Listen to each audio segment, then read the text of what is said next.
Olá, viajante dos sonhos. Eu sou o contador de histórias e estou aqui para acompanhar o seu descanso. Antes de se entregar ao sono, deixe seu like, inscreva-se no canal e me conte, de onde você nos ouve agora? Que horas são aí? Respire fundo, acomode-se e relaxe. Cheguei ao Hotel Serandina numa tarde em que o céu parecia emoldurar o edifício com nuvens de chumbo.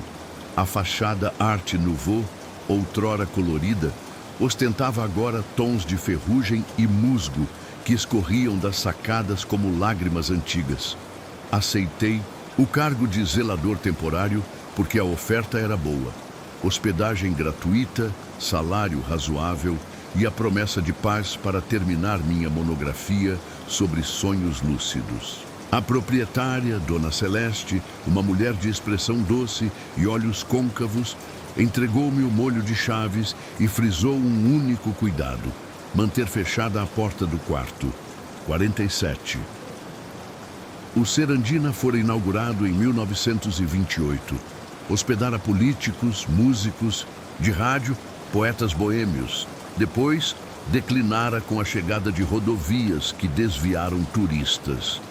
Restaram 20 quartos ocupados raramente por viajantes de estrada ou moradores de passagem. Eu seria o único funcionário fixo durante os 3 meses de baixa temporada.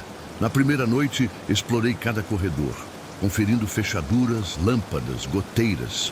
O ar exalava mistura de lavanda velha e papel guardado. Ao passar de frente ao quarto 47, notei que a maçaneta possuía arranhões recentes, como se alguém tentara entrar com ferramentas inadequadas.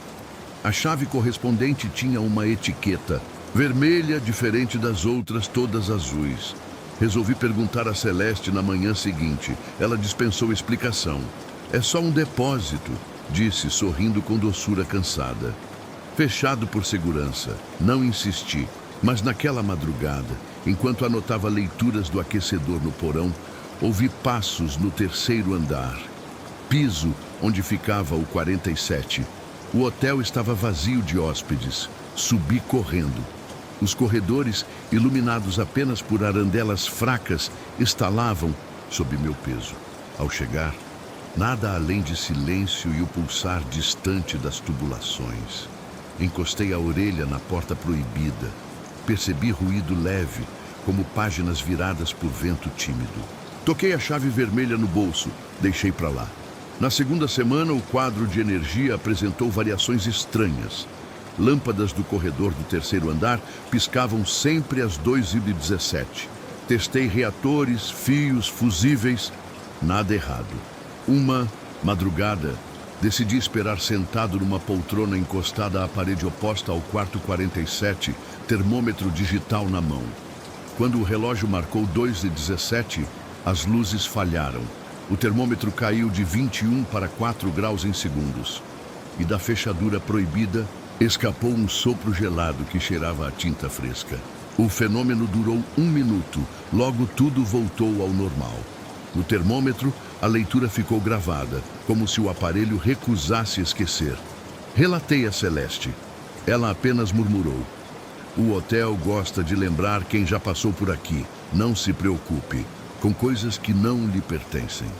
Comecei a duvidar da minha sanidade quando encontrei, sobre o balcão da recepção fechada, um envelope endereçado a mim, carimbo de 1951. Dentro, uma foto em sépia mostrava o saguão iluminado por lustre, de cristal intacto. No canto, um homem muito parecido comigo segurava uma mala etiquetada com meu nome. No verso, data: 17 de fevereiro de 1951, exato inverso de 2:17. Na terceira semana, hóspedes inesperados bateram à porta. Um casal pálido, roupas de outra década, pedindo quarto para apenas uma noite. A lista de reservas estava vazia, mas Celeste, aparecendo sem ruído, entregou-lhes a chave do quarto 48, ao lado do proibido. Vi que ela deslizou outra chave, a vermelha, discretamente, mas não a entregou. O casal subiu sem malas. Às 23 Ruídos de conversa surgiram através da parede entre o 48 e o 47. Vozes abafadas, alguma risada contida seguida de soluço. Subi para alertar sobre volume. O corredor, porém, estava vazio. A porta do 48 entreaberta. Dentro, lençóis intactos, ar imóvel. Nenhum sinal do casal. Engoli o pânico. Voltando ao corredor, deparei-me com a porta do 47 entreaberta, pouco mais que um palmo. A lâmpada acima dela tremeluzia, projetando sombras que oscilavam como mãos atrás de um tecido fino. Empurrei a porta. A escuridão lá dentro engoliu a luz do corredor como tinta. Antes que pudesse ligar o celular, senti cheiro acre de tinta, óleo e algo salgado como maresia. Tentei recuar. A porta fechou-se violentamente, isolando-me. Acionei a lanterna do celular. O quarto era maior do que supunha, sem mobília. As paredes cobertas por jornais colados em camadas. Manchetes sobre inaugurações, bailes, incêndios, até obituários. No centro havia uma mala de couro aberta, vazia, mesma vista na foto. Som. De passos atrás de mim, virei-me encontrando o casal, agora iluminado pelo retângulo fraco de minha lanterna. As roupas estavam molhadas, escorrendo tinta negra. Sorriram. Seus olhos eram vazios, órbitas cheias de papel picado que, aos poucos, caía no chão, formando letras soltas. A mulher estendeu a mão. Entre seus dedos pendia a chave vermelha. Senti peso no bolso. Não carregava mais nada. Ela conduziu-me até a mala vazia e sussurrou: cada palavra esquecida precisa de uma mala onde possa dormir. A voz soou dentro da minha cabeça. O homem pegou folhas do jornal das paredes.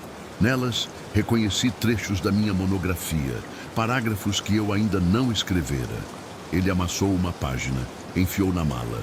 Outro estalo, parte do teto rachou, deixando cair goteira de tinta brilhante que formou poça espelhada aos meus pés. Vi meu rosto no reflexo. Por um instante, meu queixo se moveu no espelho líquido, mas eu não tinha aberto a boca. Nesse segundo, a porta escancarou-se. Celeste surgiu com candeeiro a querosene. O clarão amarelo fez o casal recuar até desaparecer nas paredes, como tinta sugada por papel. Ela girou a chave no ar. Escreva logo o que deve ser escrito, filho. O hotel só quer guardar. Quando o texto estiver concluído, o 47 volta a dormir. Desci sem contestar. No saguão, sentei-me à mesa da recepção e deixei as palavras surgirem.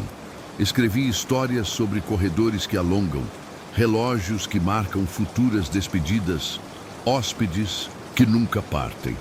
Quando terminei, o relógio do saguão mostrava 2h17, mas não senti frio.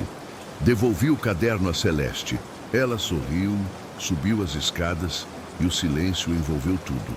Na manhã seguinte, encontrei o quarto 47 trancado, etiquetas azuis iguais às demais. A chave vermelha sumira. Perguntei a Celeste. Ela negou saber. Na parede externa, onde antes corria musgo, surgira pintura fresca. A palavra fim, escrita em letra cursiva, tão recente que ainda cheirava a tinta. Recebi aviso de depósito adiantado do salário. 3 meses completos. Um bilhete preso. Obrigada por preencher as malas. Pedi demissão, mas fiquei mais uma noite. Por volta de 2h17, decidi testar a porta do quarto 47. Estava somente encostada. Empurrei. Dentro, um quarto comum, cama impecável, toalhas dobradas. Sobre o travesseiro, a foto de 1951 agora mostrava o saguão vazio. Nenhum homem segurando mala. Atrás, nova data, 17 de fevereiro de 2028. Saí antes do amanhecer. Levei comigo a impressão de que certas construções se alimentam do que os hóspedes não chegam a viver. Hoje, quando abro minha monografia, encontro páginas cheias que não lembro ter redigido. No rodapé, quase invisível, vejo sempre a mesma frase. O hotel lembra para que ninguém esqueça. História 2. Aceitei trabalhar como operador noturno da Rádio Horizonte porque não havia quem quisesse o turno da meia-noite às 4. A emissora, instalada no alto de um morro à beira da BR-112, sobrevive com anúncios de lojas de ração e supermercados locais. Os equipamentos são velhos, mas ainda funcionam. 2 toca-discos, um cartucheira de jingles e um transmissor de 5 kV que geme quando esquenta.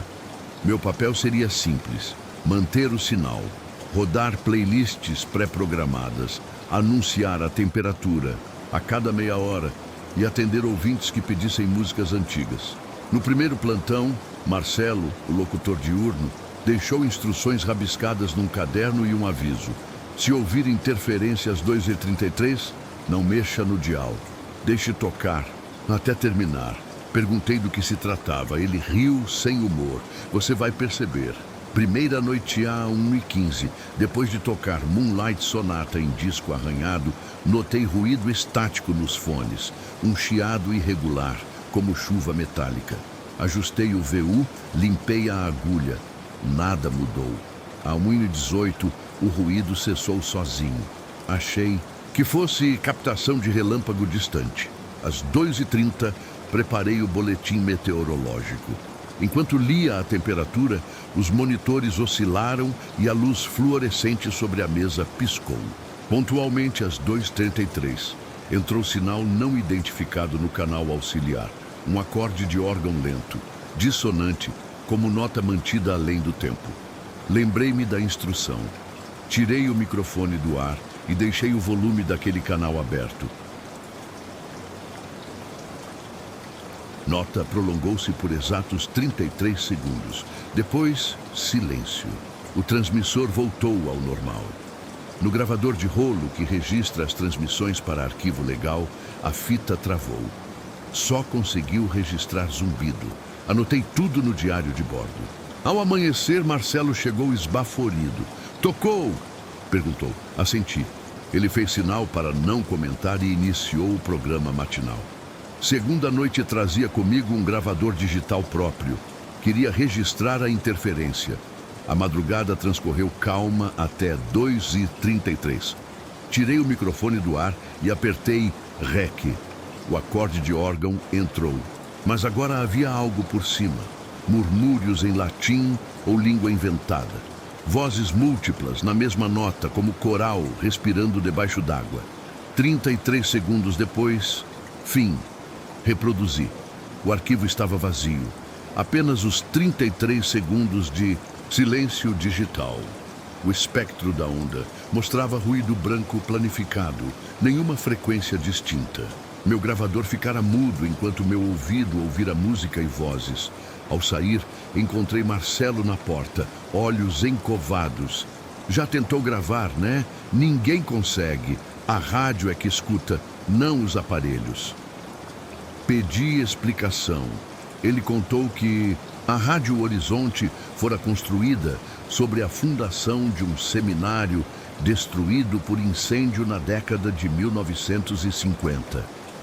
Reza a lenda que os seminaristas presos durante o fogo entoaram hinos até o teto desabar. Alguns juram que a interferência é resto daquele canto, a nota final suspensa, procurando ouvidos para não desaparecer. Achei história exagerada, mas à terceira noite entendi que havia mais. Terceira noite a 0h47, o telefone da recepção. Tocou, linha interna que ninguém usa desde que a emissora contratou celulares. Atendi, silêncio. Resolvi percorrer o corredor. Lâmpadas tremulavam, como se a rede elétrica respirasse.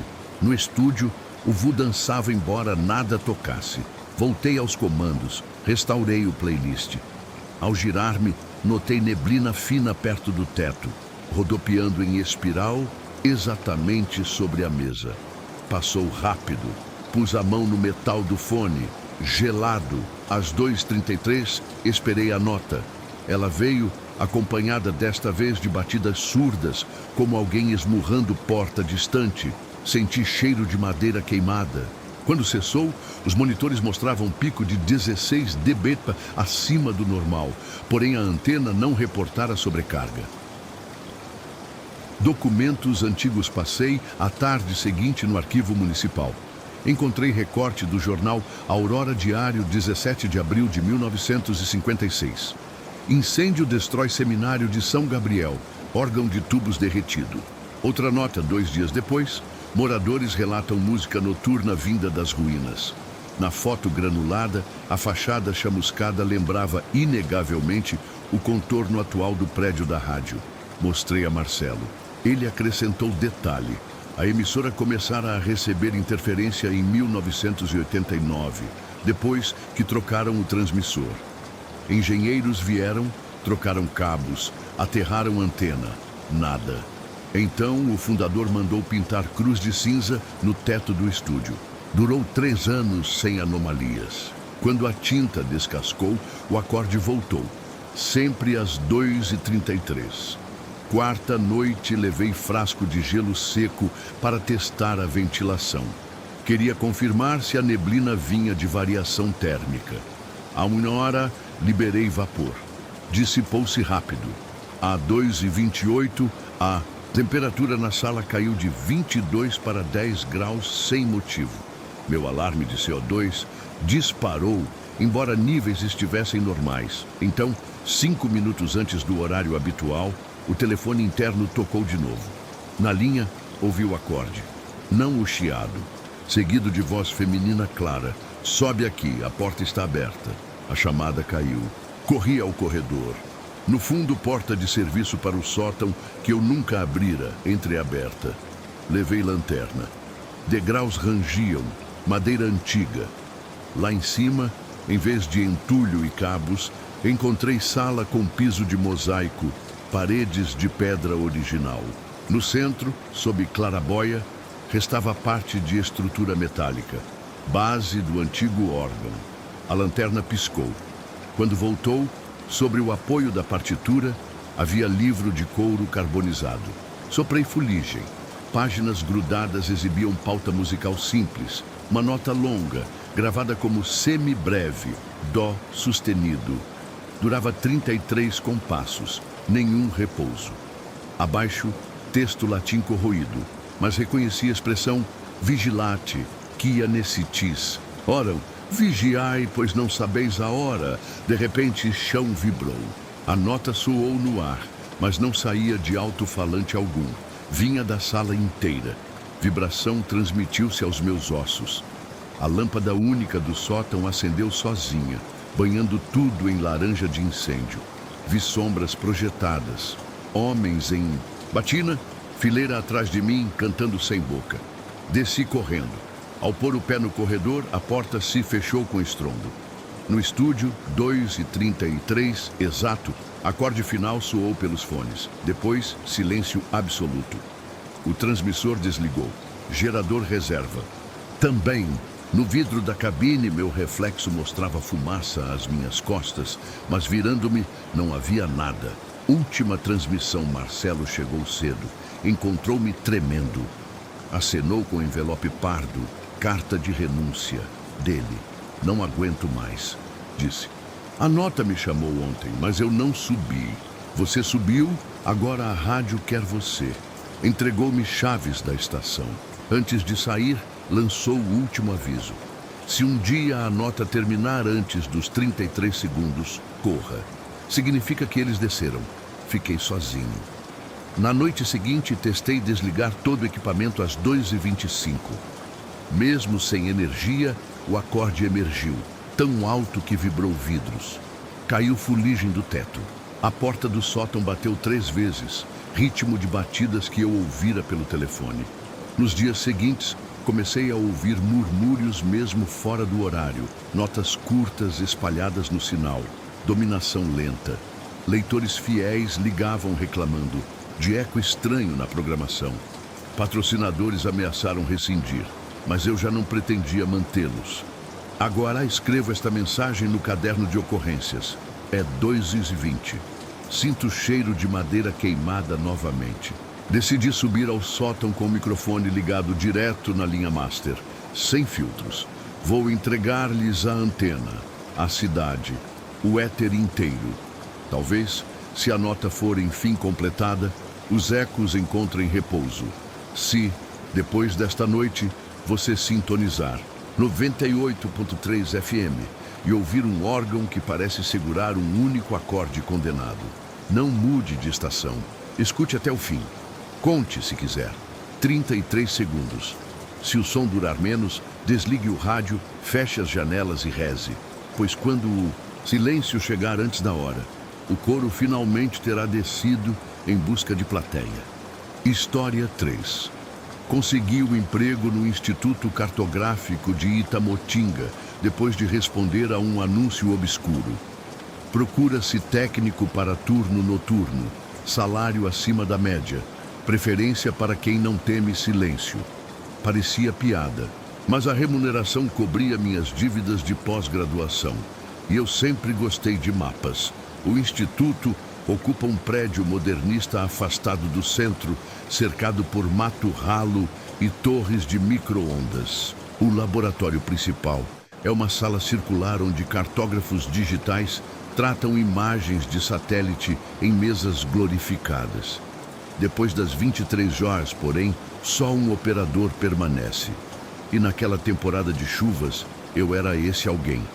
Minha função, acompanhar o recebimento de pacotes de dados do satélite Tupã 3, validar coordenadas, remarcar anomalias e arquivar arquivos brutos. Trabalho simples, solitário e, teoricamente, livre de sustos. Na primeira noite, o engenheiro veterano que me treinou, Sandro, apontou para um monitor isolado do restante. Era um tubo antigo, verde fosforescente, ligado a uma CPU que não constava no inventário. Esse aqui registra eco de eco, explicou ele meio rindo. Ruído de telemetria que se repete na banda S. Se aparecer contorno luminoso nesta grade, ignore. Só ruído fantasma. Perguntei por que não desligavam. Sandro deu de ombros. Diretriz de Brasília. Manter ativo.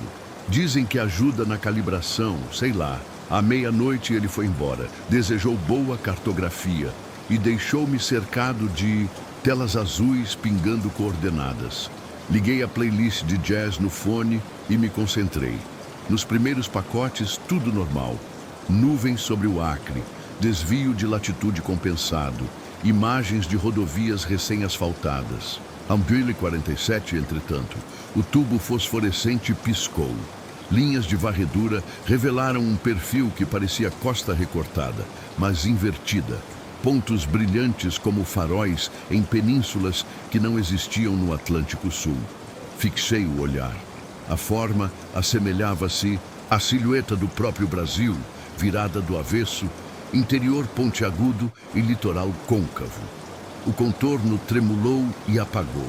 Marquei 0147 no relatório, seguindo o protocolo. Na manhã seguinte, Sandro folheou meu registro e ergueu a sobrancelha. Você viu algo no eco na primeira noite? Normalmente demora semanas. Quis detalhes, mas ele se atrasava para voo de inspeção. E saiu correndo dizendo apenas, se a mancha voltar, só observe. Segunda noite. Chuva açoitando telhas de zinco, pacotes de dados lentos por causa de interferência atmosférica. A 0233, o tubo verde reacendeu. O mapa invertido reapareceu, agora mais nítido. No interior, que invertido equivaleria ao oceano. Atlântico, lampejou um ponto vermelho pulsante. Ampliei. O software do tubo permitia zoom tosco. O ponto transformou-se em 3 letras achatadas, difíceis de ler. T-I-L. Depois, o canhão catódico rangeu e desligou-se sozinho. Fui até o servidor para verificar logs. Havia arquivo recém-criado, nome em hexadecimal, tamanho 33 kilobytes, mas bloqueado. Tentei copiar. O sistema congelou. De repente, luzes do teto piscaram e o transformador de energia no corredor estalou como estalos de filme queimado, voltando a estabilizar após segundos. Na terceira madrugada, trouxe meu notebook pessoal. Liguei um sniffer de tráfego entre antena e sistema legado. Por volta das 2, ele capturou pacote anômalo, sequência de bits começando por 1956, 0417, a mesma data do incêndio no seminário que estudara para a história passada, seguida de coordenadas negativas além da latitude terrestre, valores que só fariam sentido num planeta invertido. Salvei o dump. Quando olhei para o tubo verde, o mapa inverso brilhava outra vez, só que agora se movia. Lenta rotação anti-horária, como se mostrasse passagem do tempo. O ponto vermelho pulou para o que seria o centro exato do mapa Brasil espelhado. Pilar de luz riscou a grade, projetando sobre ela uma espiral. E do alto-falante embutido na CPU, que eu nem sabia existir, saiu voz rouca, glitchada, repetindo em português sem sotaque. Tio de retorno, tio de retorno, tio de retorno. Anotei freneticamente, gravei com celular. O arquivo capturou apenas zumbido. No momento em que a voz cessou, todos os computadores do laboratório reiniciaram, exceto o do tubo antigo. Na reinicialização, wallpapers das estações padrão foram trocados por fotos satélite de floresta úmida, iluminada por luar, regiões em que a copa formava T, I, L gigante. Letras definidas como clareiras perfeitas. Na reunião da tarde com a diretoria, apresentei evidências. O gerente de operações, um homem sisudo chamado Dr. Mira, pediu confidencialidade. Há 20 anos, o Instituto recebe ecos do Tupã 1 antigo, destruído em 1982. Ele caiu no Pacífico, mas seus componentes de transmissão podem refletir sinais terrestres. Trata-se de pareidolia digital. Somos instruídos a ignorar. Saí frustrado. Ainda assim, voltei ao turno. Quarta noite. A chuva cessara, mas o ar cheirava a ozônio. Recebi pacote de dados com assinatura criptográfica desconhecida, não do satélite ativo. Ao desembrulhar, abri imagem preto-branco. Corredor circular, paredes de concreto molhado, piso refletindo luz fraca. No canto direito, uma placa enferrujada. Subnível TIL 3. A foto exibia glitch nas bordas, como frame de vídeo perdido. Em canto inferior, timestamp invertido. 23:32:10, 01:23:32. Senti frio nos ossos. Andei até o depósito de backup físico, onde mapas antigos descansavam. Em prateleiras, lá, decifrei sigla TIL em carimbos. Topografia inversa liminal. Projeto abortado na ditadura, quando militares buscavam modelar o lado de dentro da Terra, crendo em geografia concêntrica. Segundo o relatório de 1972, usaram baterias de radar subterrâneo perto de Itamotinga. Depois, tudo foi selado por risco de instabilidade do solo. Passei madrugada lendo. Descobri que subníveis TIL 1, 2 e 3 eram túneis escavados exatamente sob o morro do Instituto. As torres de micro-ondas, hoje erguidas, funcionariam como antenas de acoplamento para ecolocalização negativa. Tremor me percorreu. E se o mapa inverso não fosse simulação? Às 3:12, sirene interna disparou, aquela que só testavam às quartas. Mas era terça. A porta corta-fogo do corredor norte destravou com um clique seco. Lembrando da placa na imagem, peguei lanterna e desci.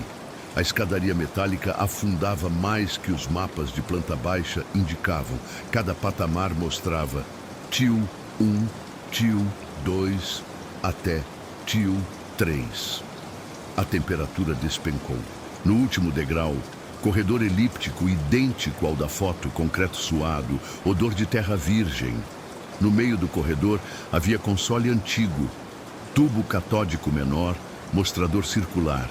No vidro, refletia-se o mesmo Brasil invertido, mas com detalhes, de relevo, serras onde seriam fossas oceânicas. No centro pulsava ponto vermelho, cada vez maior, assumindo contornos de ciclone. Tela exibiu mensagem em letras pixeladas. A casca vibra. Reposicione o espelho. Nesse instante, o chão vibrou forte. Acima de mim, ouvi estalos metálicos, estruturas de antenas rangendo. O pulsar vermelho acelerou, projetando luz vermelha pelo túnel. Voz novamente, agora ao vivo, saía de alto-falante pendurado. Tio de retorno final. Reposicione o espelho. Voltei correndo. No laboratório, alarmes de integridade do satélite disparavam. Telemetria acusava altitude negativa. Impossível.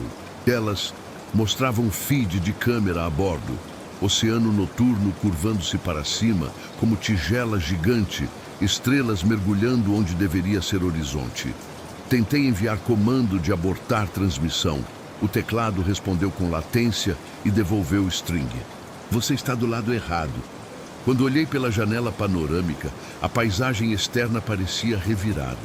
Nuvens de baixo, morro virado em silhueta contra céu que rodopiava lentamente.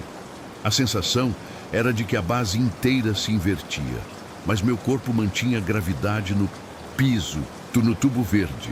Última mensagem. Retorno completo. O mapa será realidade dentro de 33 ciclos. Todas as máquinas desligaram. Luz de emergência acendeu. Fui até painel de distribuição e forcei corte geral.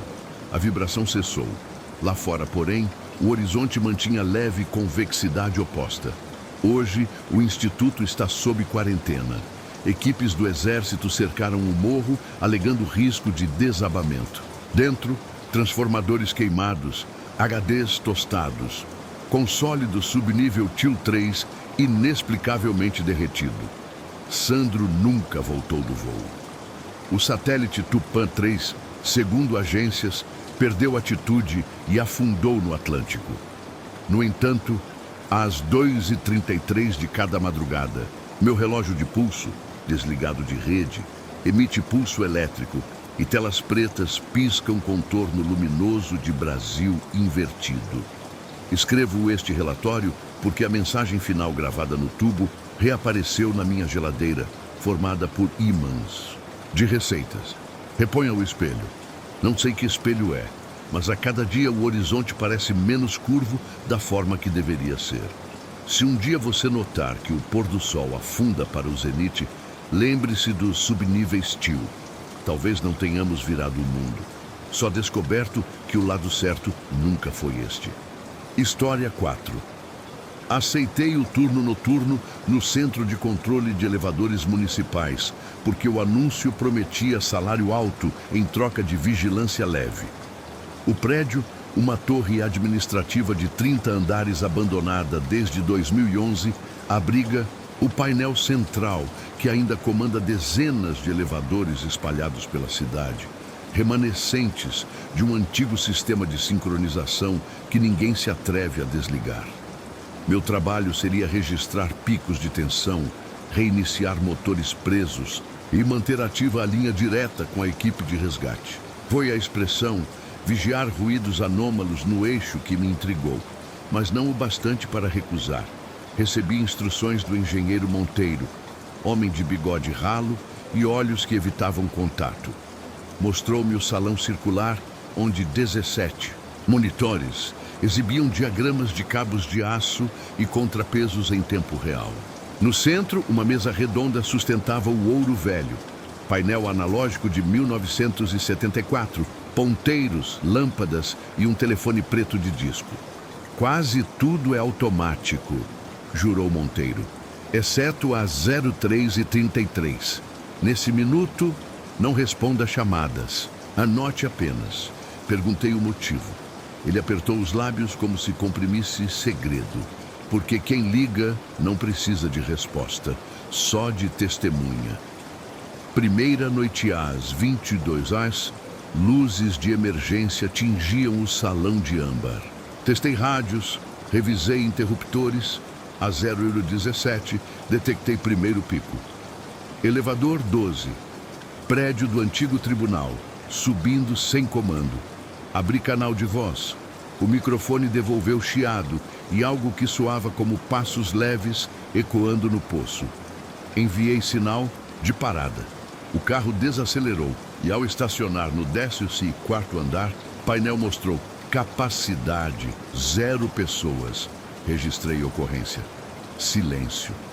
Meia hora depois, a fita impressora do painel antigo disparou sozinha, cuspindo linha de texto como telex. Não abra a porta! Olhei ao redor. Nenhum dos sistemas digitais registrara comando. Arranquei o trecho de papel. Guardei no bolso, às 03h30. Preparava relatório, quando o telefone de disco girou por conta própria, produzindo cliques secos. O campainho soou 3 vezes. Parou, tornou a tocar. Lembrei do aviso de Monteiro. Não, atendi, apenas anotei. O mostrador do relógio digital piscava 03h33, quando o painel analógico acendeu lâmpadas vermelhas em todos os quadrantes. Segundos depois, tudo apagou. O resto da madrugada transcorreu sem incidentes. Segunda noite levei gravador de áudio. Às 01:05, elevador 3 do Hospital Universitário iniciou descida, apesar de fora de serviço. Microfone captou sussurro em português. Antigo, baixo ventre, alto fardo. Enviei rotina de diagnóstico. Sensores de peso indicaram carga equivalente a um corpo humano, pendurado do lado de fora da cabine. A leitura durou 7 segundos. Zerou. Elevador parou no subsolo e as câmeras internas mostraram cabine vazia, mas a lente parecia molhada por dentro. Condensação que deslizou, formando palavra ilegível. Às 02h40, cinta de papel expeliu nova mensagem. Algo se alimenta na vala. Examinei manual. Vala é o fundo amortecedor do poço. Sem resgate disponível, isolei circuito. Às 03h33, telefone tocou novamente. 3 toques, silêncio. 3 toques. O gravador ligado à linha captou apenas ruído de cabine antiga subindo, intercalado com respiração ofegante. Mas o visor digital do gravador continuou zerado, como se nada fosse gravado. Documentação antiga. Decidi explorar arquivo morto no subsolo da torre. Entre pastas amareladas, achei relatórios de 1992. Projeto Gêmeos. Interligação de contrapesos por laço fechado para equalizar fluxo de passageiros e mitigar pânico. Diagramas mostravam túneis sob a cidade conectando poços de elevadores, criando o que chamavam de vala contínua. Notas marginalizadas relatavam mortes de operários durante escavação. Corpos encontrados presos em cabos, como se tivessem descido de carona no contrapeso. Num envelope lacrado, foto Polaroid mostrava o salão exatamente como hoje, mas nas cadeiras havia 3 operadores. Um deles, de bigode ralo, encarava a câmera. Monteiro, mais jovem, olhos igualmente esquivos. No verso, carimbo. Última equipe completa. 030393. Prevê-se reabertura em 33 anos. Calculei. Estamos em 2025. Faltam poucos meses para completar 33 anos dos últimos relatos de anomalia severa. Terceira. Noite Monteiro ligou às 23h. Voz tensa, pediu que eu gravasse tudo após 0300. Às 02h11, elevador 8 do edifício Portela disparou. Para cima, superando velocidade de segurança. Freios de emergência falharam, mas sensores continuavam marcando 0 ocupantes. Quando o carro atingiu o teto, o sistema enviou o código 777, colisão fatal. No vídeo, vi algo impossível. A cabine atravessou laje e ficou suspensa no ar, como se presa por fios invisíveis. Depois, desceu suavemente, pousando no 7º andar, que não existe no prédio, só há 22 andares. Sinal de porta aberta, depois nada. O contador de andares saltou, exibindo 5, a fita imprimindo freneticamente. Ele está subindo a vazio. Alimentação em curso. Às 03h31, todas as luzes do salão apagaram. No brilho dos monitores desligados, enxerguei reflexo do corredor atrás. Portas de aço que deveriam permanecer travadas se abriram de par em par. Dali emergiu som de cabos tensionando, como se peso extremo os puxasse. Ar cheirava a óleo envelhecido. 0333. Telefone tocou. Contra o instinto, arranquei fone do gancho. Não falei. Do outro lado, silêncio, depois rangido metálico. Então, uma voz idêntica à de Monteiro, mas rouca, sussurrou. Peso contrabalanceado. Faltam 3 corpos. Desliguei, corri até... Painel. Ponteiros vibravam. Todos os elevadores desceram simultaneamente para os poços. Entre alarmes, triângulo vermelho piscava na máquina de fita. Não seja testemunha, seja carga. O chão tremeu. Tive certeza de que poços subterrâneos se expandia, sugando cabos como espaguete. Decidi cortar a energia principal. Risco de travar cabines, mas menos cruel que deixar algo subir. Às 03h35, puxei disjuntor geral. A vibração cessou. Fitas pararam. Silêncio tão profundo que dava para ouvir torneiras pingando 3 andares acima. Por segurança, permaneci até amanhecer. Desaparecimento. No fim do turno, procurei Monteiro. Sua sala trancada. Recepção informou que ele pedira aposentadoria imediata, desaparecendo na madrugada. No vestiário, encontrei macacão dele pendurado. Nos bolsos, apenas chaves antigas e carretel de fitas. Z30393, cópia de segurança. Reproduzi usando o leitor analógico. O áudio era ruído de elevador subindo em vazio e depois um grito abafado por água. Hoje a prefeitura determinou desativação do centro. Mas até que desconectem tudo, cabos ainda descem até vala contínua. Ontem, enquanto inventariava materiais, o telefone preto tocou fora de hora. 18h17. Atendi por reflexo. Uma voz infantil, não a de Monteiro, perguntou. É pesado. Ficar pendurado, antes que respondesse, estalo de aço como cabo partindo e linha morta. A torre entra em blackout definitivo daqui a 48 horas. Mas fios subterrâneos nunca dependem de eletricidade. São músculos antigos que descem até onde a cidade enterrou seu pânico. Se nos próximos dias você entrar em um elevador e notar que o indicador exibe andares negativos, aperte o botão de alarme e saia antes que as portas fechem. A vala contínua vive de contrapeso. Quando a cabine sobe leve demais, ela exige compensação e sempre encontra testemunhas que atendem ao telefone na hora errada. História 5. Aceitei o plantão noturno na estação de captação de água do reservatório Santo Ângelo, depois que o último funcionário fugiu sem pegar o contra-cheque. O anúncio pedia operador de painéis hidráulicos, disponibilidade da meia-noite às 6 e habilidades mínimas de natação. O salário era quase o dobro do que eu ganhava consertando filtros de piscina. Portanto, ignorei o detalhe de que a estação ficava sozinha sobre a represa a 17 quilômetros da cidade mais próxima. O prédio principal lembra um cubo de concreto erguido nos anos 1970. 3 andares, vidros temperados riscados por limo e uma ponte metálica que o conecta à margem. Nos andares inferiores ficam as comportas, os rotores que sugam água bruta e o velho túnel de desvio número 9, lacrado desde 1999. Meu posto seria na sala de controle do 2º andar, rodeado por terminais verdes que monitoram pressão, pH, vazão. O engenheiro-chefe, Medeiros, entregou-me o crachá e apontou para um manômetro analógico acima da porta, único instrumento não digitalizado. O mostrador exibia o volume de água dentro do túnel 9, em teoria seco. Se o ponteiro mexer, só observe, avisou ele, batendo na carcaça enferrujada. Anote o horário e, pelo amor de Deus, não abra a comporta auxiliar. Perguntei, por que manter um manômetro para um túnel condenado? Medeiros suspirou, como quem já explicara muito. Há pressões que preferem não ser esquecidas. Boa sorte. Volto ao amanhecer. Primeira madrugadas. 0054.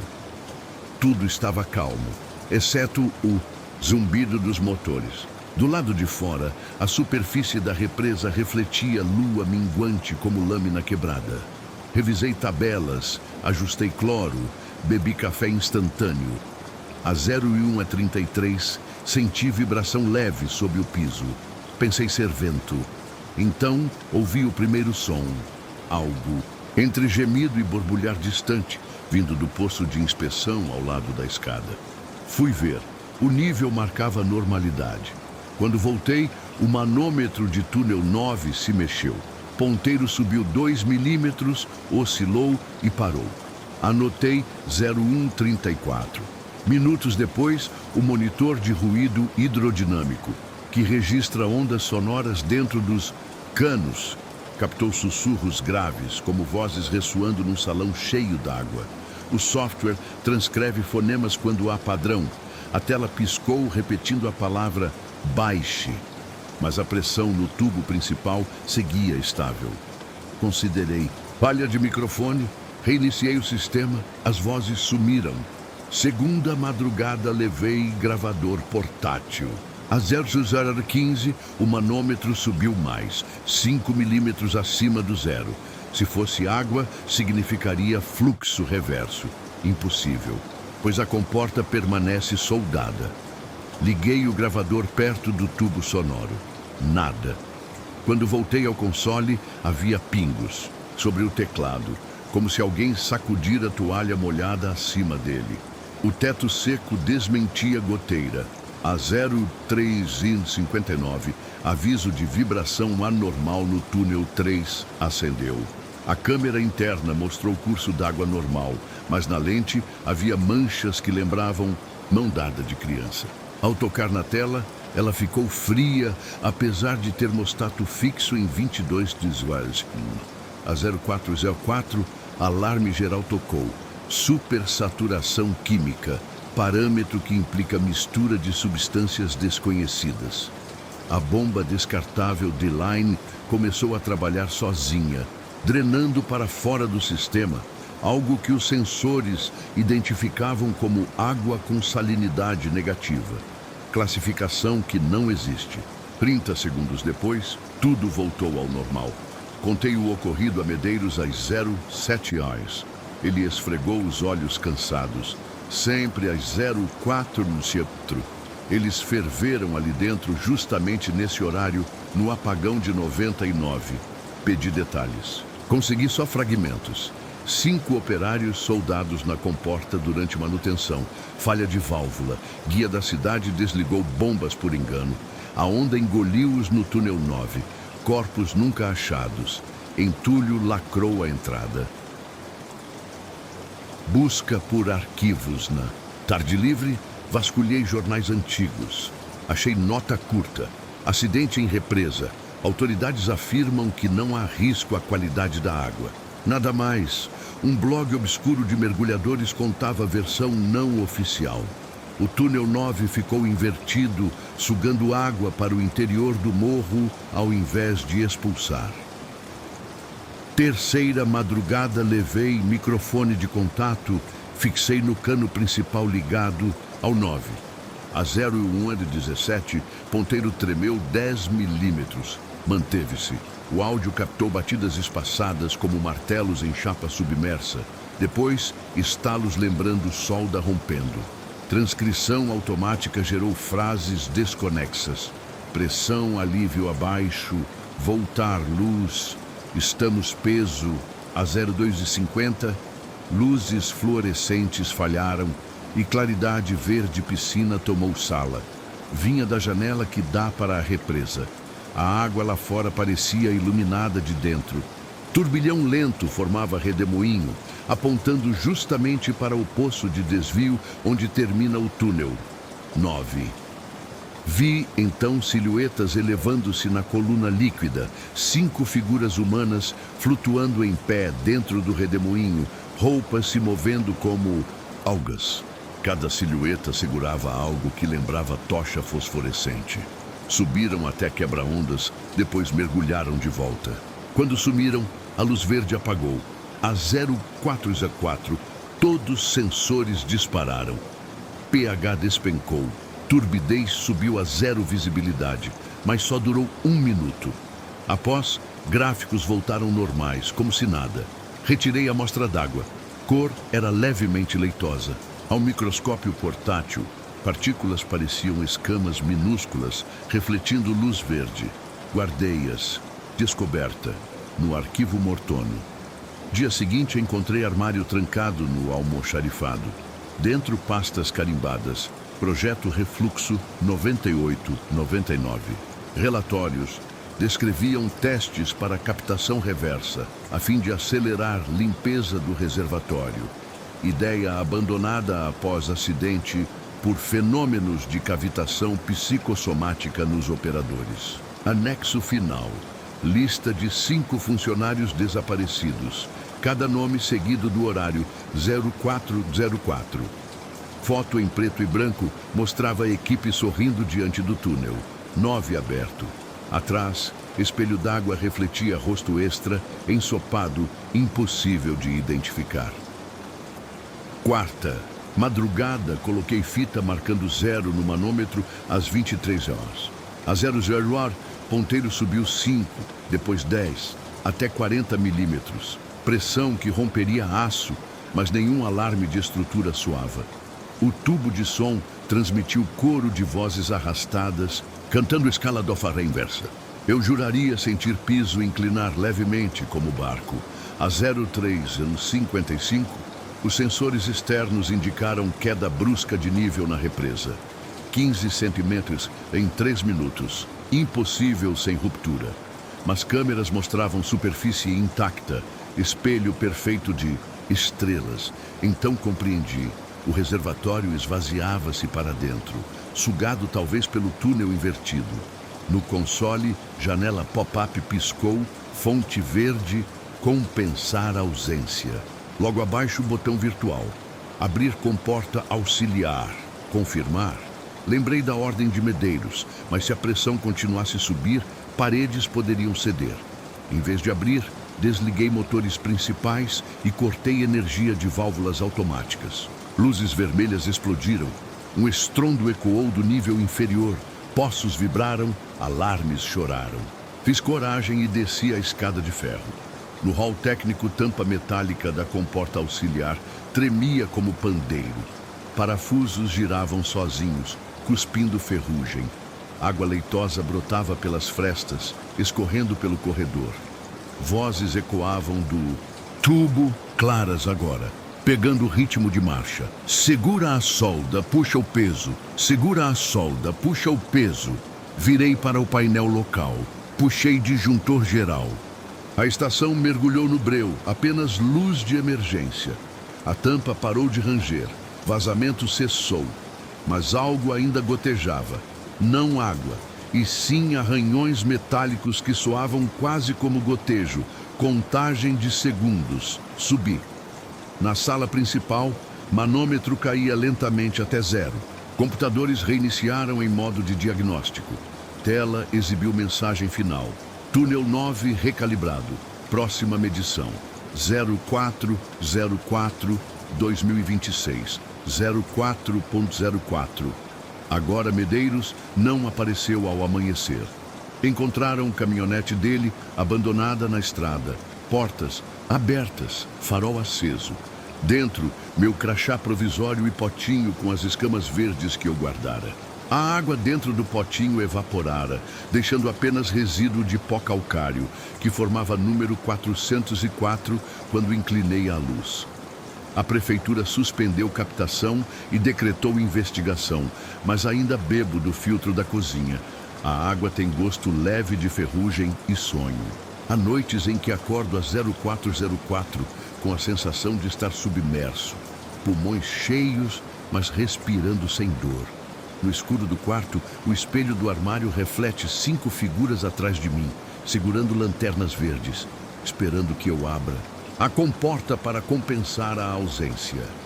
Se num futuro próximo perceber que o nível de sua caixa d'água despenca embora o relógio marque madrugada seca, não culpe cano furado. Talvez o túnel 9 esteja invertendo o fluxo outra vez. Se ouvir marteladas dentro das paredes, não vá investigar. Apenas conte os segundos até 04 a 04 e deixe-os passar. Porque algumas pressões preferem ser ignoradas e porque certos desaparecidos ainda precisam de testemunhas para não se desmancharem no fundo da represa. História 6. Aceitei o emprego de vigia temporário no horto submerso de Pedra Azul porque a oferta chegara exatamente quando minha conta bancária agonizava. O anúncio, publicado numa revista de mergulho já fora de circulação, pedia a alguém familiarizado com botânica aquática, capaz de lidar com turnos noturnos prolongados e, preferencialmente, com disposição para ouvir. O termo ouvir me pareceu irrelevante perto do salário prometido. O horto é diferente de qualquer estufa que já vi. Um domo translúcido, semi-submerso num lago de mina desativada, emoldurado por formações calcárias que cintilam a lua. Metade da estrutura fica acima d'água, abrigando painéis de controle e passarelas. A outra metade mergulha, formando 6 galerias inundadas, cada qual com jardins de plantas bioluminescentes rareadas do mundo inteiro. A fundação privada que mantém o local, Instituto Orquídea Abissal, pretende cruzar espécies terrestres e marinhas para produzir pigmentos fluorescentes. Pelo menos é o que dizia o folheto institucional que encontrei na recepção, coberta de pó. Nas primeiras horas de serviço, percebi que a instalação parecera abandonada havia meses. Tanques sobredoseados de fertilizante, filtros entupidos, sistema de ozônio fazendo barulhos metálicos. Mesmo assim, os jardins aquáticos floresciam com vigor suspeito. Folhas pulsavam verde neon, pétalas lançavam faíscas azuis quando tocadas pela minha lanterna. Cataloguei pressões, temperatura, pH, todos os parâmetros aceitáveis ou aceitáveis demais, como se alguém os regulasse nos bastidores. Foi na madrugada do segundo dia que ouvi o primeiro som. Eu fazia ronda na Galeria 2, onde ninféias mexicanas competiam com algas japonesas, quando um estalo percorreu os alto-falantes do intercom. 3 notas graves seguidas de um chiado prolongado, como concha ao ouvido. Pensei ser retorno do rádio VHF de emergência, mas todos os transmissores estavam desligados. O ruído cessou assim que cheguei ao painel. No registro de áudio, nada, salvo um silêncio absoluto entre segundos 17 e 25, como se o microfone parasse de existir naquele intervalo. Na manhã seguinte, enviei e-mail para a doutora Valéria, gerente do projeto. Resposta curta: prossiga. Sons residuais do sistema subaquático. Fique tranquilo. Tranquilidade não se compra. Descobri isso na noite 3. A primeira palavra por volta da Mune 17. As luzes da Galeria 4 piscaram, mergulhando as passarelas em escuridão líquida. Quando a iluminação de emergência ativou, vi algo boiando na água fosforescente. Um pedaço de papel encerado flutuando de cabeça para baixo. Usei a rede de manutenção para pescá-lo. Nele havia uma única palavra manuscrita, tinta cor violeta, traço firme. Ouça. Revirei as câmeras de segurança. Nos 20 minutos antes do blackout, as 6 galerias estavam vazias. Nenhum mergulhador, nenhum movimento fora dos peixes ornamentais. Como então alguém plantara o bilhete? Guardei-o no bolso da jaqueta impermeável. 2 minutos depois, senti vibração nos suportes da passarela, como se alguém caminhasse lá embaixo, pisando na estrutura submersa. O bilhete soltou odor cítrico intenso que me causou náusea. Larguei-o dentro de um saco com fecho ziplock. Às 3:03, a hidrobomba principal entrou em regime de reverso, sugando água do lago para dentro, manobra proibida. Corri ao painel. Os controles acusavam entrada manual de senha. Tentei desligar, mas interface exigia palavra-passe de administrador que eu não possuía. Enquanto digitava tentativas, vi na tela a linha de comando exibir mensagem. Um jardim. Não respira se ninguém o escuta. Por reflexo, virei-me para o vidro mais próximo. Do outro lado, entre as raízes incandescentes das plantas, pairava a silhueta humana, cabelo escuro flutuando como algas, rosto encoberto pela sombra do próprio corpo. Antes que eu reagisse, as luzes voltaram e a figura desapareceu. O circuito retornou ao modo automático. A água repousou. Os registros perdidos. Passei o dia seguinte vasculhando os arquivos do servidor. Encontrei pastas ocultas datadas de 2016, ano em que o projeto supostamente suspendeu pesquisas para revisão ética. Logs de mergulho listavam o nome de 11 biólogos. Apenas 6 apareciam em relatórios oficiais de saída. Os demais arquivos terminavam abruptamente em 12 de março, linha final. Teste com Lotus Luciferi adiado, sintonia auditiva incompleta. Pesquisei no banco de patentes. Nenhuma menção a Lotus Luciferi. Digitando em fóruns obscuros, encontrei apócrifo. Planta híbrida entre lótus sagrado e linhagem de plâncton bioluminescente que reage a frequências sonoras, abrindo pétalas apenas quando reconhece cadências de voz humana. Noite 4 levei. Fones de monitoramento direcional. Às 00h33, microfones hidrofônicos captaram melodia frágil, 4 notas subindo, 4 descendo, ecoando pela galeria 1.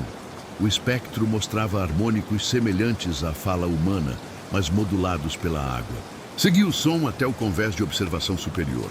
Lá embaixo, as plantas de Lotus luciferi, identifiquei-as pelo brilho rubro no miolo, abriam e fechavam pétalas em sincronismo com a melodia, produzindo lampejos róseos.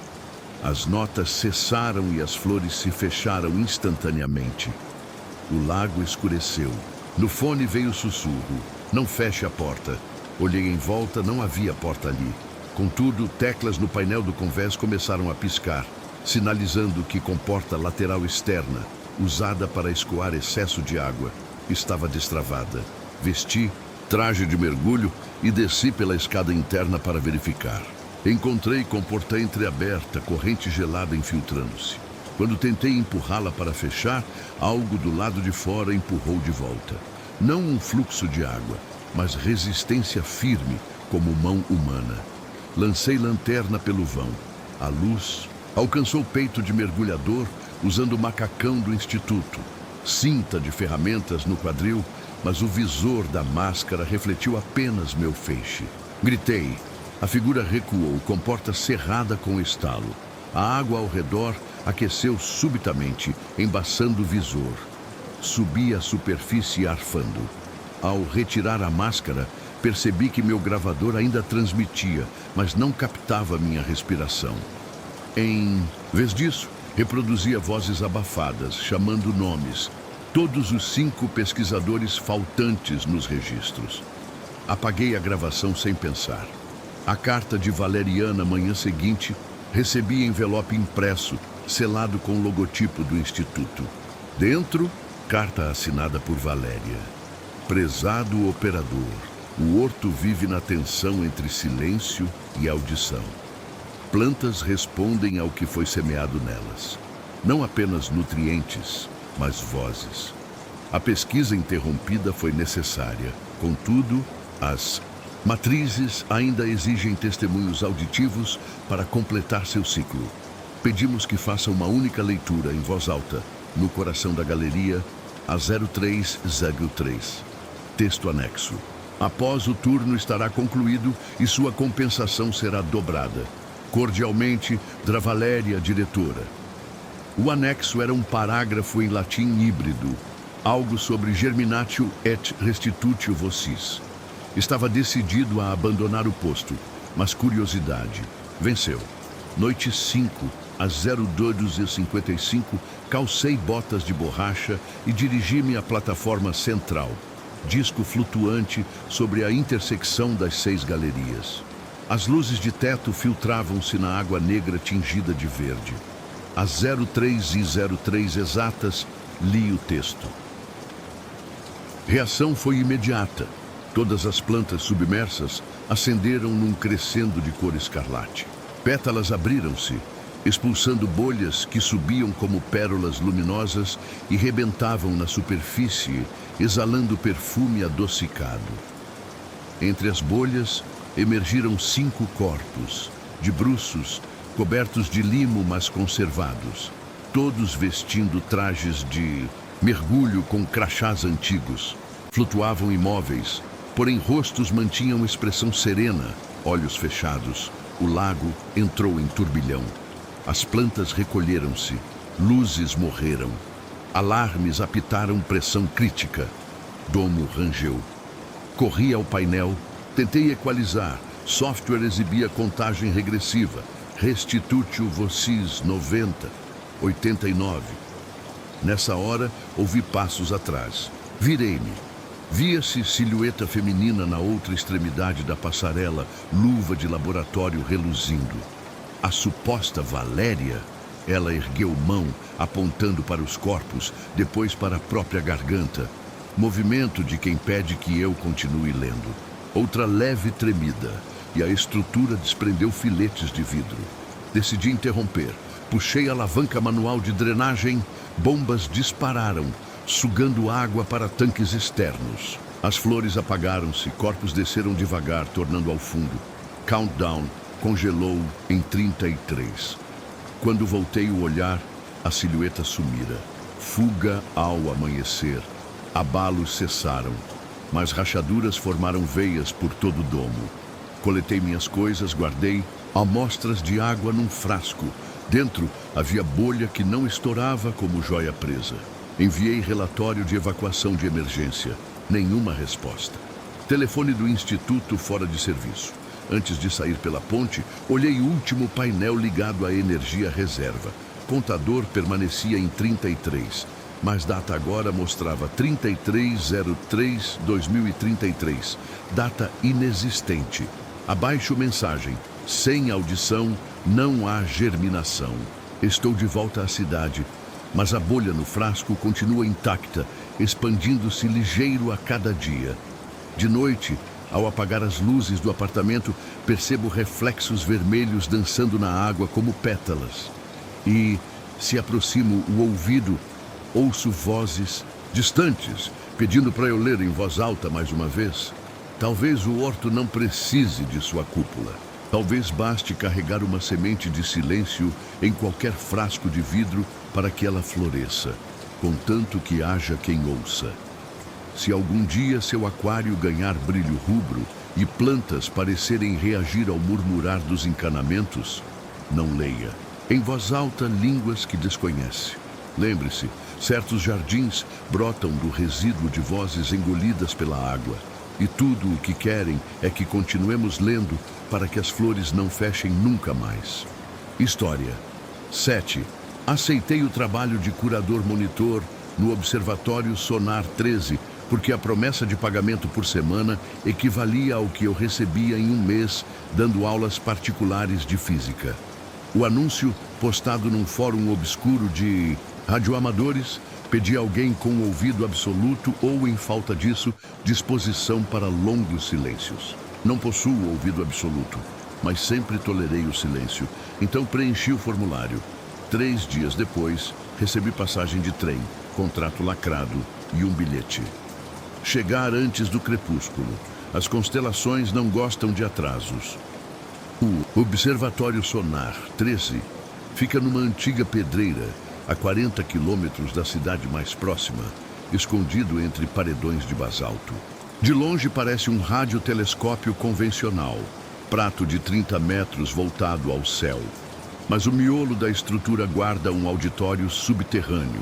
Em vez de projetar luz, capta ressonâncias cósmicas transformadas em áudio por transdutores eletromagnéticos. Segundo a brochura, o projeto nasceu nos anos 1980, época do entusiasmo SETI. Morreu em 1997, depois que um incêndio destruiu a ala administrativa. Desde então, o sítio vive em hibernação, usado, dizem, para estudos de ruído de fundo. Na minha primeira tarde, encontrei apenas 2 pessoas. Helena, engenheira de sistemas com cicatriz no supercílio direito, e Freire, vigia diurno, com voz de fumante. Helena me explicou o procedimento. Às 19 horas, fechar os 3 dutos de ar condicionando a câmara acústica. Às 20 horas, alinhar o prato na coordenada 13 graus Nesses, 113 graus, posição conhecida como nodo sombrio. Das 20 horas às 04 horas, escutar, marcar anomalias e não alterar volume do canal 7. Perguntei sobre o canal 7. Helena desviou o olhar para o teto curvo do laboratório. O canal 7 escuta o que já foi escutado. Não é útil, mas se diminuir o ganho, ele tenta compensar. Primeira noite descia a câmara acústica. Sala circular, 10 metros de diâmetro, revestida de madeira negra que lembrava concha de violoncelo. Ao centro havia poltrona giratória, mesa com osciloscópios e na parede 10 clarabóias redondas como olhos abertos. Tombos de cabos despencavam do teto, conectando-se a 10 alto-falantes embutidos no chão. Às 20 horas, alinhei a antena. Ruído, base subiu. Um sopro grave, semelhante ao de corrente de ar, passando por tubos gigantes. Ajustei níveis e comecei a anotar partículas espectrais. Os altos falantes, 1 a 6, permaneciam dentro dos padrões. Os 8, 9 e 10 chiavam com eletricidade estática. O canal 7 sibilava, depois silenciava, como se prendesse respiração.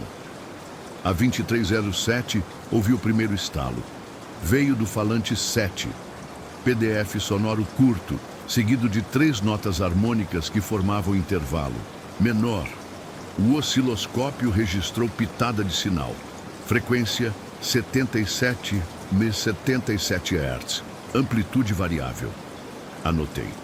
Quando olhei novamente, a tela mostrava frase translúcida, composta por pixels de interferência. Voltamos em ordem. Pisquei. A frase sumira. Minutos depois, luz de emergência acendeu na escada. Senti cheiro de ozônio. Freire apareceu na porta, suando.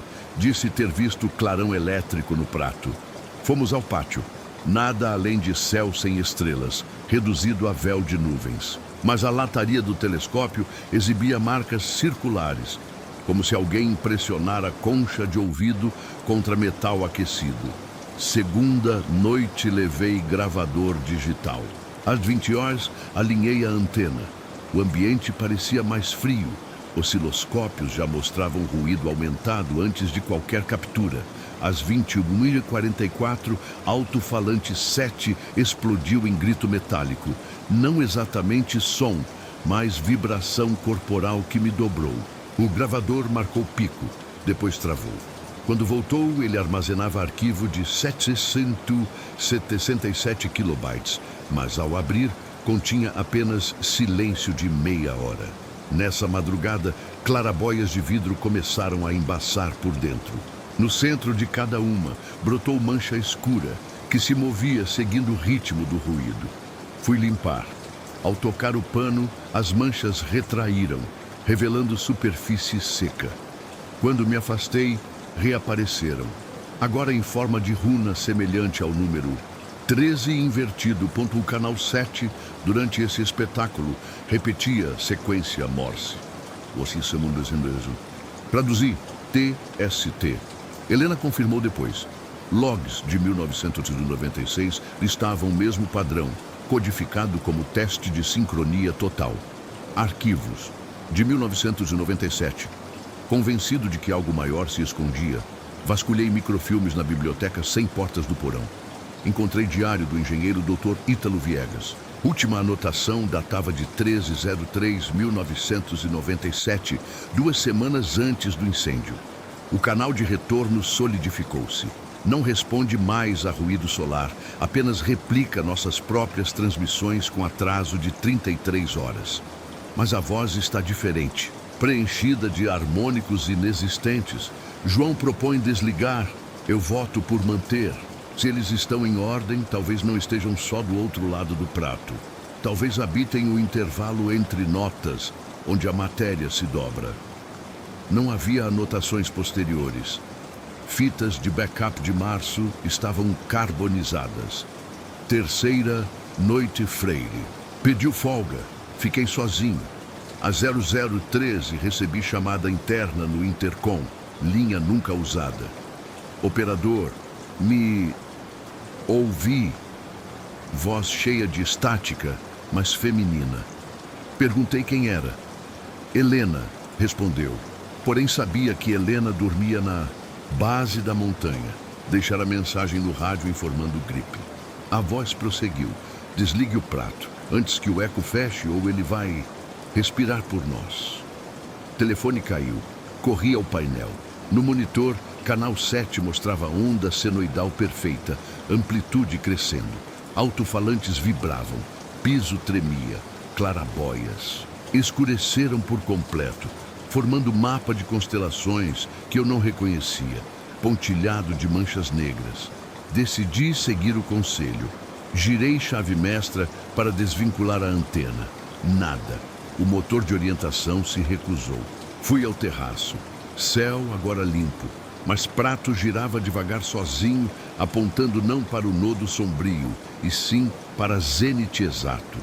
Metal ranger baixinho, como se alguém soprasse notas dentro da estrutura. Quando tentei cortar fusível principal, minha lanterna falhou. As luzes da torre apagaram. Apenas a concha acústica lá embaixo pulsava fosforescente, emitindo cheiro de ozônio e ferro. Voltei à câmara, a tempo de ver alto-falantes abrirem fendas nos diafragmas, expelindo poeira, branca que pairou em redemoinho. O redemoinho tomou forma de rosto, sem traços fixos, mas delineado por faíscas. A boca misturava arco elétrico e vento. Eco solto, concha branca. Respiramos por dentro, teste completo. Com um estalo que soprou meu cabelo, a entidade colapsou. Poeira caiu sobre o console, formando novamente o 13 invertido. Desligamento quando? Helena chegou pela manhã. Encontrou-me sentado ao pé da escada, olhos inchados. Ao narrar tudo, ela recuou, apoiou-se na parede. O incêndio de 97 começou assim. Tentaram cortar fusível, mas o prato já era retroalimentado. Disse que deveríamos evacuar. Ela assentiu, porém pediu 1 minuto para pegar o antigo. Coração, disco rígido do tempo de Viegas, guardado num cofre. Enquanto esperava, notei ponteiro do cronômetro de atraso, que mede latência entre transmissão e eco, avançar até 000. Isso nunca acontecia. Sempre havia atraso de microsegundos. Senti frio na nuca. Helena voltou sem o disco, olhos vazios. O cofre estava aberto. Ele já se gravou inteiro no canal 7. No alto, o prato parou de girar. Um halo azulado correu pela circunferência, como se soldasse placas de alumínio. Pelo intercom, canal 7 entoou acorde de órgão prolongado. Soou humano e não humano. A tela à nossa frente imprimiu frase final. Caracteres brancos em fundo, preto, prato cheio. Quem escutará o telescópio? Helena pegou minha mão, conduziu-me à saída. Enquanto descíamos a serra, vi refletido no retrovisor círculo brilhante abrir-se como diafragma, emitindo feixe silencioso direto ao zênite. O eco, pensei, não vem apenas do espaço. Às vezes se aninha nos espaços entre nossos ouvidos. Agoral, observatório. Sonar 13 está interditado. Porém, às 13h13 e às 0303, rádios de onda curta da região captam acorde de órgão graduando-se em harmônicos impossíveis. Se você sintonizar e ouvir frase que termina com "em ordem", não responda, desligue. Porque quando a concha cósmica decide respirar, ela precisa de pulmões emprestados. E, diferentemente de antenas, pulmões. Não tem chave mestra para desligar o eco. História 8. Aceitei um trabalho que não aparecia nos classificados. Chegou por carta. envelope cinza, sem remetente, entregue à portaria do prédio. Dentro, uma folha escrita à mão. Precisa-se de observador para o Silo 0. Descrição: essencial.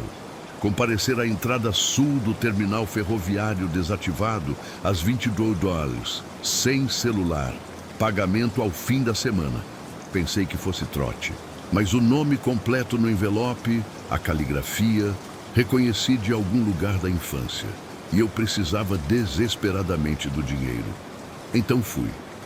O terminal estava abandonado desde 2003. Seus galpões enormes cheiravam a ferro oxidado e chuva parada.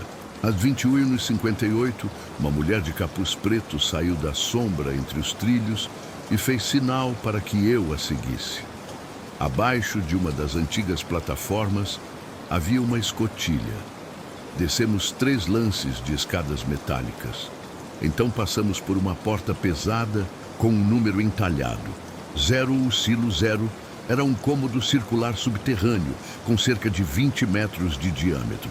Ao centro, uma plataforma octogonal, cercada por monitores antigos, CRTs verdes e alaranjados, cada um exibindo uma única câmera apontada para o nada. Paisagens vazias, florestas em preto e branco, túneis sem iluminação, corredores industriais. Alguns exibiam estática, outros imagens tão paradas que pareciam congeladas no tempo. Meu trabalho era observar e registrar movimentações dos monitores, sem interagir. Havia um livro de registros sobre a mesa com colunas datadas desde 1975. Nomes de observadores. Vinham e iam. O último havia escrito: alguém olhou de volta no canal 12. Solicitei substituição. Assinei o livro. E a mulher, sem dizer palavra, trancou a porta por dentro. Eu estava sozinho. Primeira noite comecei a anotar detalhes técnicos. O canal 1 mostrava trilhos de trem cruzando uma floresta. O canal 2, uma biblioteca vazia com relógio quebrado.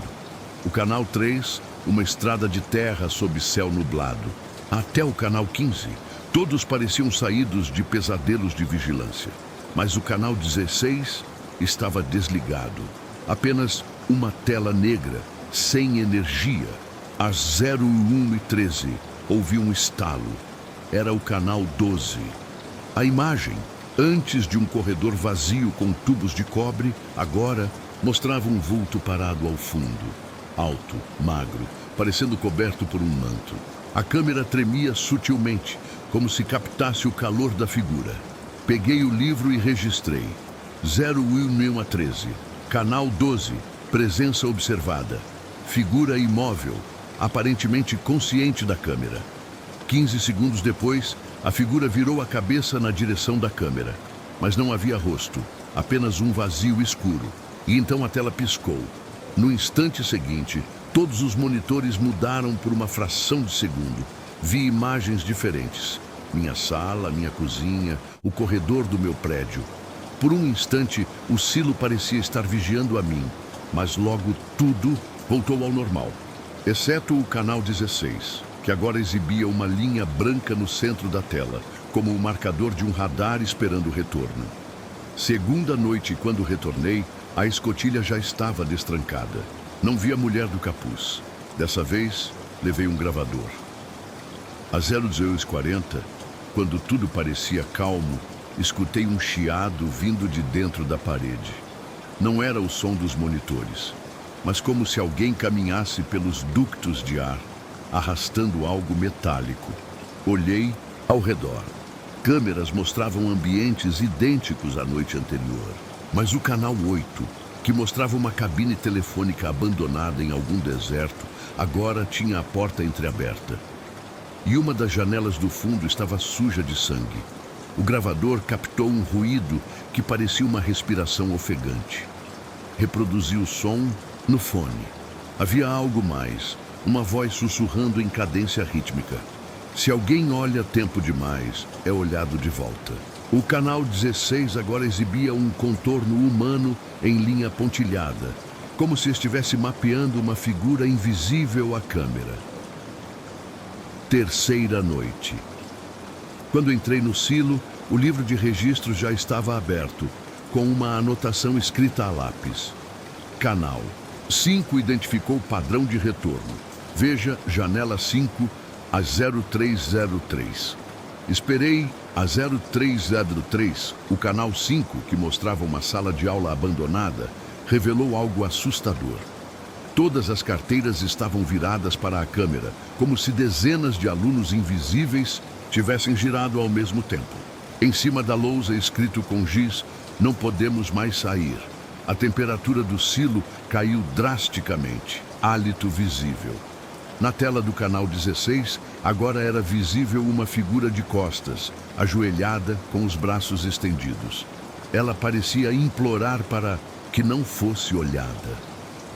Quarta noite, no retorno, notei marcas no chão, como trilhas de sapatos molhados vindos dos monitores até a minha cadeira. Às 0000 em ponto, os monitores desligaram, um por um, menos o canal 16. Sua imagem ficou clara pela primeira vez. Mostrava o silo, a mesa, a cadeira, eu sentado. Só que havia algo atrás de mim, no monitor. Uma forma escura, parada, curvada sobre meu ombro. Virei bruscamente. Nada. Quando voltei a olhar para o monitor, a imagem estava vazia. A cadeira no vídeo estava vazia. Eu não estava lá. Na tela, no canto inferior direito, surgiram palavras em fonte verde. Substituição aceita. Na hora, todas as portas do silo se fecharam com estalos metálicos. Luzes apagaram por um segundo. Quando voltaram, os monitores voltaram a exibir as imagens de sempre. Mas no canal 12, a figura encapuzada agora usava meu crachá. Agora consegui sair. Ou penso que saí. A escotilha estava destrancada na manhã seguinte. O terminal parecia igual, mas nenhum vestígio da mulher, da carta ou do silo zero. Mas em casa, as câmeras de segurança do meu condomínio começaram a apresentar falhas. Numa delas, na madrugada de ontem, vi a porta do meu apartamento se abrir às 0303 e uma figura encapuzada, igual a que vi no canal 12, saiu. Nos dias seguintes, alguém ligou para o meu celular de um número oculto. Quando atendo, ouço apenas chiado e depois a minha própria voz dizendo: substituição aceita. Desliguei. A TV da sala liga sozinha. Sempre no canal 16 e no canto da tela, agora aparece algo novo. Próximo observador, você. Se algum dia você encontrar um monitor desligado no fundo de uma estação abandonada ou receber uma carta que pede apenas que você observe, não aceite, porque o silo zero não grava imagens. Ele as reconhece e está sempre procurando alguém para substituir quem olhou por tempo demais. História 9. A estante de vidro. Nunca me interessei por antiguidades, mas depois que meu pai faleceu, herdei sua loja no centro velho da cidade, entre uma chapelaria extinta e um armazém abandonado. A fachada dizia apenas Memorabilia, Reale, desde 1912. Lá dentro, o tempo não passava. Estantes de madeira escura, piso de cerâmica rachada, cheiro de verniz velho e papel mofado. Era como entrar num arquivo sem fim, cheio de objetos que não faziam sentido juntos. Um relógio de parede sem ponteiros, um rádio que só pegava estática, cartas em envelopes sem endereço. No fundo da loja havia um compartimento trancado. Meu pai chamava de sala da estante de vidro. A chave, escondida dentro de uma escultura de marfim, veio com um bilhete. Somente abra se o tempo parar ou se algo vier buscá-la. Nunca toque nos objetos do lado direito. Achei exagero, coisas de velho, mas quando a energia da loja caiu sem explicação e todos os relógios digitais, inclusive meu celular, congelaram às 0300 em ponto, decidi abrir a porta. A sala era pequena, circular, e toda a parede do fundo era ocupada por uma estante de vidro tripla, embutida como um vitral de igreja. Os objetos lá dentro pareciam não pertencer a nenhum tempo conhecido. Um pequeno meteorito em cúpula, um maço de cartas datadas de 2056, uma pulseira com um contador em LED negativo e, mais intrigante, uma caixinha de música feita de ossos esculpidos. Do lado direito da estante, havia um compartimento onde repousava uma máscara de espelhos, semelhante a uma de baile veneziano, mas multifacetada como cristal. Refletia não apenas o ambiente, mas múltiplas versões distorcidas de mim mesmo. Instintivamente senti um calafrio e recuei. A luz oscilou. O teto parecia pulsar como um pulmão invisível. E então, ouvi um leve sussurro, vindo da caixinha de música, mesmo sem corda girada. Uma melodia suave, porém inconstante, como se alguém a tocasse de memória. Parecia familiar, parecia minha. Peguei um dos livros do lado esquerdo da estante, cujas lombadas estavam cobertas de poeira. A capa dizia: Inventário de Objetos. Do Tempo Perdido, volume 3. Cada entrada trazia descrições detalhadas. Objeto 38. Medalhão de prata que registra os sonhos do último portador. Objeto 41. Óculos que revelam os rostos de quem já morreu no local onde você está. Objeto 52. Máscara de espelhos. Advertência: não olhar por mais de 3 segundos. Comecei a entender que aquilo ali não era um acervo comum. Aquela estante guardava coisas que não deviam existir. A primeira viagem. No dia seguinte, algo ainda mais estranho aconteceu. Um homem de terno marrom, chapéu panamá e olhos profundamente azuis entrou na loja às 030 exatas. Não empurrou a porta. Ele apareceu dentro. Herdeiro do Reale? Perguntou sem me cumprimentar. Assenti, desconfiado. Vim buscar o relógio. Está pronto. Perguntei qual relógio. Ele apontou para o fundo da loja. O do compartimento 12A da estante de vidro. Aquilo era impossível. Ninguém sabia da existência da estante, muito menos seus compartimentos. Mas tomado por uma estranha certeza, abri a sala e fui até o local. No 12A havia mesmo um relógio de bolso dourado com uma corda quebrada. O vidro frontal continha um fio de rachadura que parecia uma letra S. Entreguei ao homem. Ele pegou com reverência, como se fosse a última peça de um quebra-cabeça perdido. Em seguida, tirou do bolso uma ampulheta pequena, virou e, em vez de areia, tempo começou a escorrer, imagens em miniatura, momentos, risos, relâmpagos, nascimentos. Agora está completo, disse ele, sorrindo com uma tristeza estranha. A estante te reconheceu. Prepare-se. Eles virão. Ele desapareceu antes que eu perguntasse quem eram eles. O catálogo do futuro. Nas noites seguintes, às 0300, comecei a perceber que a estante se atualizava sozinha. Novos objetos apareciam em compartimentos vazios. Um jornal com manchete sobre a Terceira Guerra Mundial. Um par de sapatos flutuantes. Um frasco de perfume rotulado como Memória 1427. E sempre, no lado direito, a máscara de espelhos imóvel, observando. Certa madrugada, ouvi batidas na vitrine. Uma garota, aparentando uns 10 anos, vestida com roupa de hospital, sorria do lado de fora. Ela me mostrou um cartão. Paciente 034, autorizada a visitar item 77 da estante. Abri. Ela entrou sem hesitação, foi até o compartimento certo e pegou um pequeno carrinho de brinquedo. Apertou e dele saiu uma gravação. Papai, você volta para casa? A menina chorou baixinho. Depois de 1 minuto, me agradeceu com um beijo na mão e evaporou no ar. A estante não era só um acervo, era um portal de reconexão entre o tempo que se perde e aquilo que se recusa a ser esquecido. A escolha. Na 10ª noite, enquanto observava os novos objetos, senti um frio súbito. As lâmpadas piscaram. A máscara de espelhos havia mudado de posição. Agora estava no centro da estante. Me aproximei. O livro de inventário, que estava fechado, se abriu sozinho na página 52. Um novo aviso aparecera. Objeto 52. Última instância. Use apenas se aceitar as condições do espelho. Ver todos os caminhos que você não escolheu e carregar a culpa dos que você deixou para trás. Por impulso ou loucura, toquei na máscara. No mesmo instante, uma explosão de imagens atravessou meus olhos. Vi 1000 versões de mim mesmo. Escritor, assassino, mendigo, pai, órfão, médico, ladrão, astronauta, suicida. Vi todos os lugares onde poderia estar. Todas as decisões que recusei.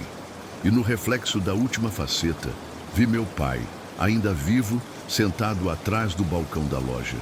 Ele me olhava e dizia: "Você é o primeiro a aguentar o ciclo completo. Agora a estante é sua." Soltei a máscara, arfando em choque. Ela voltou à posição original. A loja parecia igual, mas do lado de fora, a cidade não era mais a mesma. Os prédios estavam espelhados, as ruas se curvavam em ângulos impossíveis. Um sol azul brilhava no horizonte. Voltei ao balcão. O relógio parado marcou 0300. Sorri. Agora não sei quanto tempo passou. As pessoas ainda vêm. Alguns choram, outros riem. Alguns deixam objetos na estante sem pedir nada em troca. A loja nunca está fechada às 0300. E toda noite a máscara me observa, esperando que eu canse, esperando minha substituição. Se um dia você passar pela viela entre a Rua Dona Benedita e a Avenida Rui Barbosa e vir uma loja com estantes, reluzentes à luz de um sol que não é o nosso, entre, mas não toque no lado direito, porque a estante de vidro lembra de tudo o que foi, é e poderia ter sido, e está sempre disposta a mostrar a verdade. Contanto que você esteja preparado para nunca mais voltar pelo mesmo caminho. História 10. O quarto de número negativo minha. A avó sempre dizia que certos lugares não devem ser contados como parte do mundo. Quando eu era criança, ela se referia a porões trancados, ruínas empoeiradas, terrenos sem construção há décadas. Mas havia um lugar em especial que ela sempre proibia, o Hotel Andradas, no centro antigo, escondido entre os andares que ninguém construiu. Eu pensava que era metáfora, um jeito estranho de alertar sobre perigos invisíveis, até herdar o apartamento dela. Na papelada, encontrei uma chave envolta em pano de cetim com um número gravado de forma incomum. 2. Sim, com sinal de negativo. Junto, um bilhete, escrito à mão. Se alguém um dia perguntar sobre o quarto de número negativo, você vai saber o que fazer. Apenas não entre se estiver com saudade de algo impossível.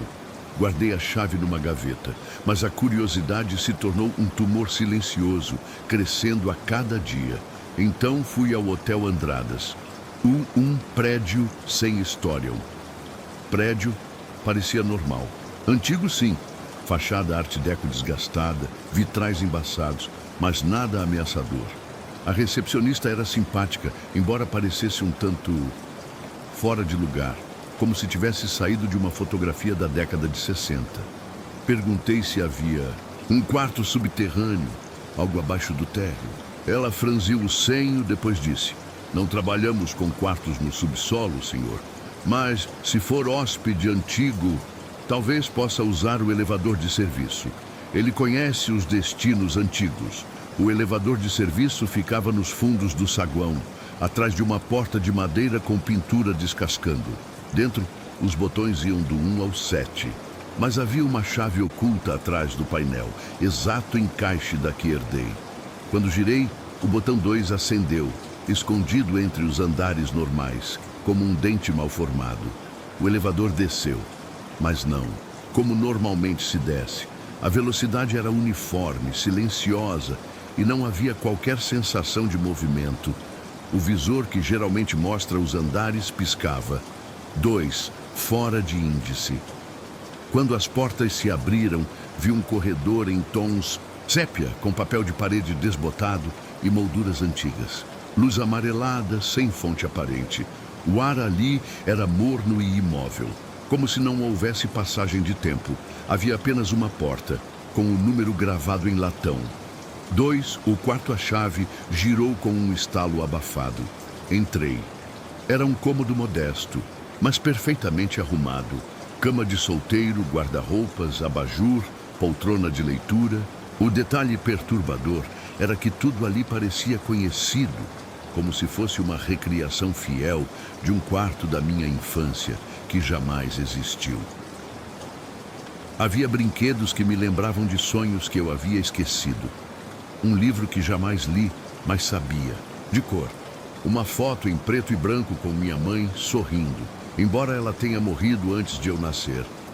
O relógio no criado mudo marcava 13h61. Pisquei. Continuava marcando o mesmo. Sentei na poltrona. Madeira gemeu de forma familiar. A parede à frente tremulava, como se encoberta por calor. E então vi. A janela que não existia na parede do quarto, uma janela de vidro oval começou a se formar. Mas do lado de fora não havia rua nem céu. Havia outros quartos, conectados por corredores inclinados em direções impossíveis, com portas onde deviam haver tetos e camas penduradas do lado de fora das paredes. Um complexo infinito de quartos negativos, flutuando em uma escuridão líquida. Em algumas janelas, pessoas olhavam para fora. Algumas me encaravam, outras murmuravam. Uma mulher gritava em silêncio. Um homem recortava fotografias de si mesmo e colava nas paredes. Um som ecoou pela estrutura. Campainhas tocando em cadeia, como se vários hóspedes estivessem sendo chamados, ao mesmo tempo. Olhei de volta para o meu quarto. O telefone preto sobre o criado mudo tremia. Toquei o fone. Ninguém falou. Apenas ouvi a minha própria voz, repetindo em eco distorcido. Se entrar por saudade, não vai conseguir sair. Os visitantes, quando me virei para sair, a porta estava trancada por dentro. Tentei girar a chave. Não funcionava. O botão do elevador desaparecera da parede. Alguém bateu na porta. Uma batida só. Depois outra. Ritmo lento, contínuo. Fui até o olho mágico. Não havia corredor do outro lado. Apenas um espelho refletindo o meu rosto. Mas o meu reflexo não batia.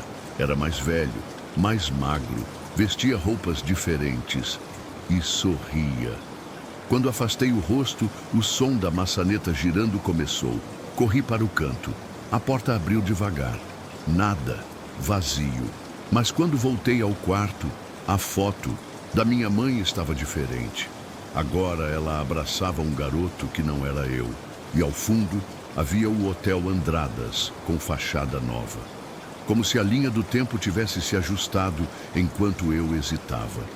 A parede começou a ranger. As molduras caíram.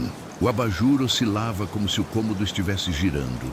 Do corredor ecoava uma canção de ninar, cantada em voz muito baixa, em latim ou algum idioma que parecia pré-humano. Na janela oval, os quartos ao redor agora estavam vazios. Todas as janelas escuras. Todas as pessoas haviam sumido, exceto uma figura ao longe, usando meu rosto, acenando lentamente. À saída percebi que a única forma de sair era aceitar que aquele lugar não fazia parte do tempo. Então sentei novamente na poltrona. Respirei fundo e perguntei em voz alta: qual versão eu sou? A parede respondeu com um sussurro, aquela que ainda não desistiu. O telefone tocou. Atendi. A recepcionista do térreo, agora com voz muito mais jovem, disse: o senhor pode subir, o quarto cumpriu sua função. A porta destrancou sozinha. Corri para o elevador. O botão 2 ainda estava aceso, mas agora pisquei. Quando girei a chave, ele desapareceu. Apertei 0. Quando cheguei ao saguão, ele estava diferente, mais moderno. Recepcionista nova. Parecia que décadas haviam passado. Perguntei o ano. Ela respondeu: 2051. Meu coração congelou. Eu ainda parecia o mesmo, mas tudo ao redor havia evoluído. como se o quarto tivesse me pausado no tempo enquanto o mundo continuava.